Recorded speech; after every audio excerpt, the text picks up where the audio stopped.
Күй аңыздары. Күй аңыздарын үш арнаға бөліп қарастыруға болады.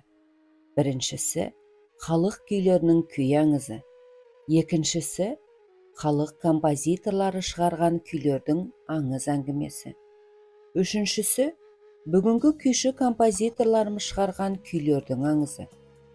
Халық күйлерінің аңызының шығарушысы белгісіз. Бірақ уақыттың жаңартып жаңғыртуынан өткен, талай ұрпақтың талғам сүзгісінен шыққан күй аңыздары жатады.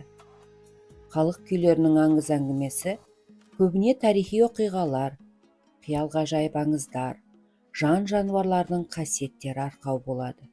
Мысалы, Қара жорға, Сырым сазы, Аққу тағы басқалары. Халық композиторлары күйлерінің аңызына шығарушысы белгілі күйлердің аңыз әңгімесі жатады. Мұндағы басты ерекшелік күйдің өзі де, аңызы да сол күйді шығарушының өмірімен тікелей байланыста дүниеге келіп отырады. Мысалы, Құрманғазының Кісен ашқаны, Тәттімбеттің Саржайлауы.